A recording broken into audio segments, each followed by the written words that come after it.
Albert Einstein. The name itself conjures images of genius, a wild-haired prophet who scribbled equations that rewrote our understanding of the cosmos. He looked up at the heavens and saw not just twinkling lights, but a grand cosmic fabric, a fabric called space-time. He showed us that gravity wasn't some mysterious force pulling us down, it was the shape of the universe itself. Imagine a bowling ball on a trampoline, that's what a star does to space-time. And planets, like marbles, roll along these curves. This was a universe of order, of beautiful, predictable laws, a universe you could understand, a universe you could know.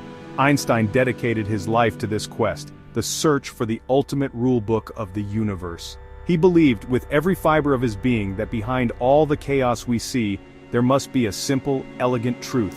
A single equation, perhaps, that could explain everything. From the dance of galaxies to the fall of an apple. This was his holy grail. He was a detective, and the cosmos was his ultimate mystery. The clues were hidden in starlight, in the motion of planets, and in the very nature of light itself.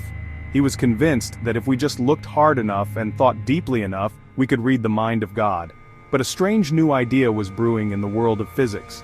It came from the shadows, from the impossibly small world of atoms and particles. This new science was called quantum mechanics, and it didn't speak of order and predictability. It spoke of chance, of uncertainty. It suggested that at its most fundamental level, the universe was not a grand ticking clock. It was a cosmic casino, an idea so bizarre, so counterintuitive, that it shook the very foundations of science. For Einstein, this wasn't just another theory, it was an assault on the very nature of reality as he understood it. This is the story of a titan struggle, a struggle not against a rival scientist but against an idea that suggested the universe he had so elegantly described might have a secret, chaotic heart. It's the story of how the man who taught us to see the universe's beautiful order could not bring himself to accept its inherent weirdness. He had peered into the cosmos and found a symphony. Now, a new generation of physicists was telling him that some of the notes were chosen completely at random, and that was a truth Einstein simply could not accept. Before the quantum storm, Einstein was the master of his domain. He gave us the theory of special relativity in 1905, his miracle year. He revealed that space and time were not separate things. They were woven together. He showed us that the speed of light was a cosmic speed limit, something nothing in the universe could break. This insight led to the most famous equation in history, E equals mc squared. Energy and mass were two sides of the same coin. A small amount of mass could be converted into a tremendous amount of energy. This wasn't just a theory, it was the secret of the stars. It explained how our sun could burn for billions of years. Then came his masterpiece, general relativity. Published a decade later, it was his grand theory of gravity. He imagined riding on a beam of light. He thought about a person falling in an elevator. These thought experiments, these Gedanken experiments, were his laboratory. They led him to a revolutionary conclusion. Gravity was not a force pulling objects together. It was the curvature of space-time caused by mass and energy. The Earth orbits the sun, not because it's being pulled, but because it's following the straightest possible path through the curved space-time created by the sun. It was a vision of breathtaking elegance. Einstein's universe was a place of profound certainty. If you knew the position and speed of a planet, you could predict its entire future path. You could rewind the clock and know exactly where it had been millions of years ago. The universe was a great machine, a clockwork cosmos. Every gear turned with perfect precision. Every effect had a cause. There was no room for ambiguity, no space for maybe. This deterministic view was comforting. It suggested that the universe in all its vastness was fundamentally knowable. All we needed were the right equations and the right measurements.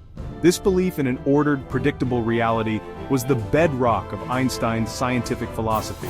It was the lens through which he saw everything. He was searching for the universal laws that governed this majestic clockwork. He felt that the job of a physicist was to uncover these hidden rules, to expose the inner workings of the machine. He believed in a reality that existed independent of us, the observers. The moon is still there even when no one is looking at it. This idea, which seemed so obvious, would soon become the very heart of his conflict with the new physics. While Einstein was mapping the cosmos, other scientists were exploring a different frontier. They were journeying inward, into the heart of the atom.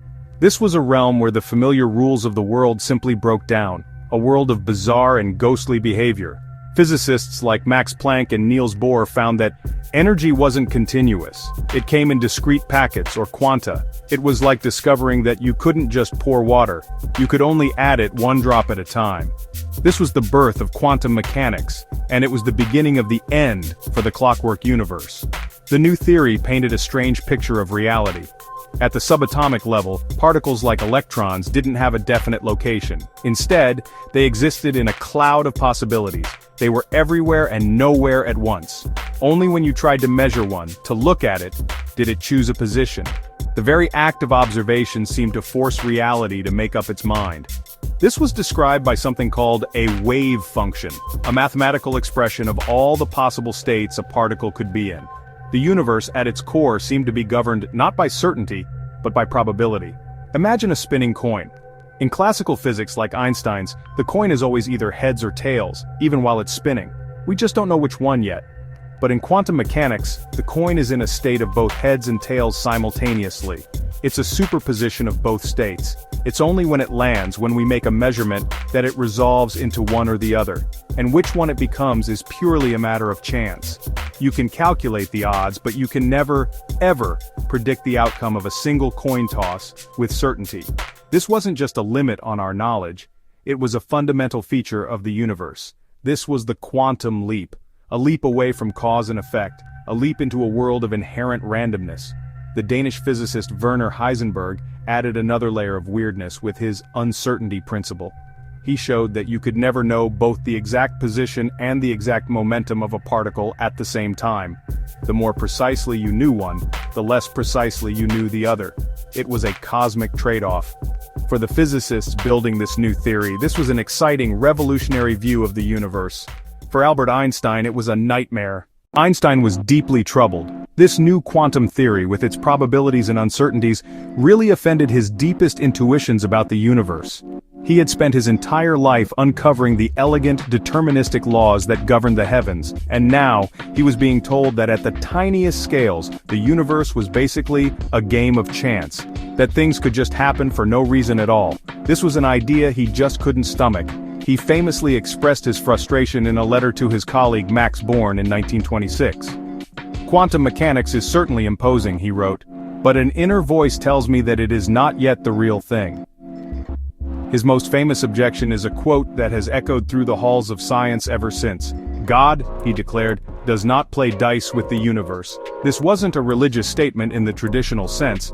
Einstein's God was the God of Spinoza, a God of sublime order, revealed in the harmony of existence. It was really just a metaphor for the rational, understandable structure of the universe. To Einstein, the idea that the outcome of a physical event was fundamentally random was like saying God was a gambler, leaving the fate of the cosmos to a roll of the dice. He believed this randomness was a sign that our theory was incomplete. He didn't dispute that quantum mechanics worked. Its predictions were incredibly accurate, and it led to technologies that would transform the world, from lasers to transistors.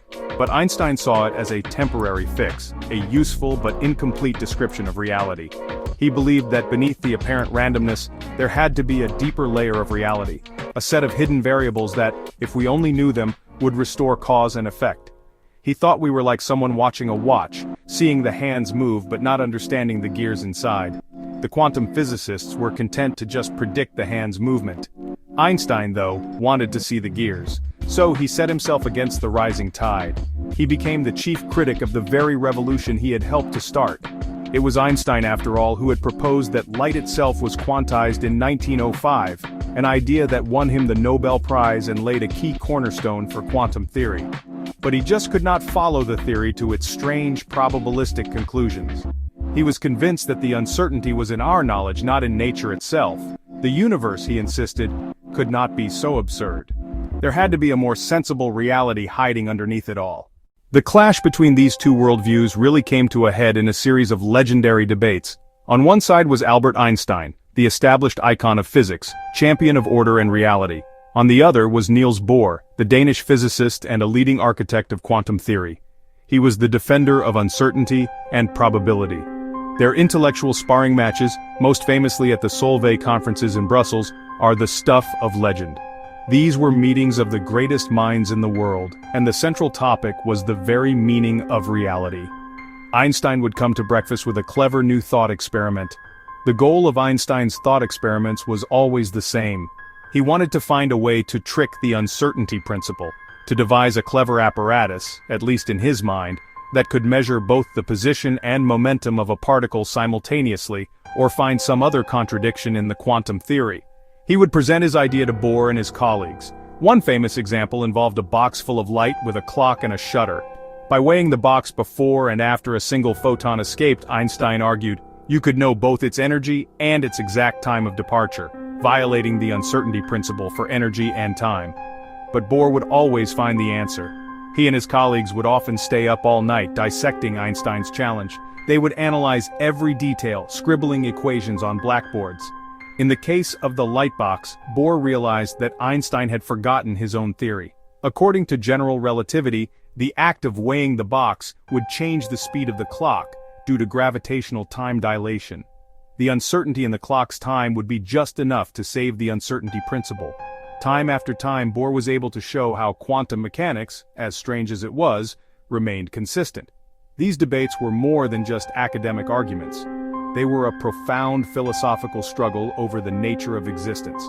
Einstein was fighting for a reality that was objective and predictable, a world that existed out there, independent of our measurements. Bohr, on the other hand, argued that we could not separate the observer from the observed. He claimed that it was basically meaningless to talk about the properties of a particle before it was measured. The quantum world, in his view, was defined by the questions we asked of it. In the end, most of the physics community sided with Bohr, but Einstein was not yet ready to give up. Even after the debates, Einstein remained unconvinced. He retreated, but he did not surrender. In 1935, along with his colleagues Boris Podolsky and Nathan Rosen, he mounted his most sophisticated and lasting challenge. It came in the form of a paper describing a thought experiment now known as the EPR paradox. The paper didn't try to disprove quantum mechanics. Instead, it argued that the theory must be incomplete. It pointed to one of the strangest predictions of the theory, a phenomenon that Einstein would famously mock as spooky action at a distance. The idea centered on two quantum particles that are created together. Imagine two spinning coins that are linked. Quantum mechanics says that if one lands heads, the other must instantly land tails, no matter how far apart they are. This property is called entanglement. So you could create these two particles and send one to the other side of the galaxy. The moment you measure the first particle and find its spin is up, you instantly know that the other particle, light years away, has a spin that is down. This information seems to travel faster than light, violating Einstein's own special relativity. This was the spooky action that bothered Einstein so much. How could measuring one particle instantaneously affect its distant twin? To him, this was nonsensical. It was like magic. He argued that the only logical explanation was that the particles were not random at all. They must have had their properties, their spin directions, determined from the very moment they were created. They were like a pair of gloves, separated and put into two boxes. If you open one box and find a left-handed glove, you know instantly that the other box contains a right-handed one. There's just nothing spooky about it. The information was always there. Einstein, Podolsky, and Rosen argued that because quantum mechanics couldn't describe these hidden properties, these hidden variables, it must be an incomplete theory of reality. For decades, this remained a philosophical debate. There was no way to experimentally test whether Einstein's gloves or Bohr's spooky action was the correct interpretation. Einstein died in 1955 still believing that a deeper, more complete theory would one day be found, one that would vindicate his belief in a deterministic reality and get rid of the quantum spookiness. For years, Einstein's final challenge, the EPR paradox, stood as a testament to his profound skepticism. It seemed like a question that could never be answered.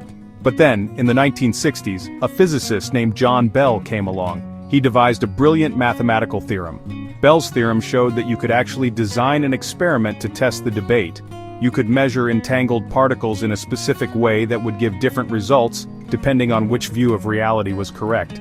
If Einstein was right, and the information was hidden locally in the particles, the results would be one way. If Bohr was right, and the spooky connection was real, the results would be another.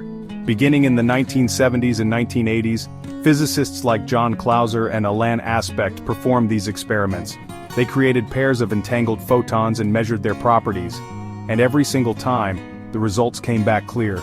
The universe behaved just as quantum mechanics predicted. The spooky action at a distance was real. Einstein, it turned out, was wrong. The universe is, at its heart, just as strange and non-local as the quantum pioneers had claimed. The moon, in a very real sense, might not be there if no one is looking. Reality is not as straightforward as our common sense suggests. But here is the beautiful irony. By refusing to accept quantum mechanics, by constantly probing it for weaknesses, Einstein pushed scientists to think more deeply about the theory's bizarre implications.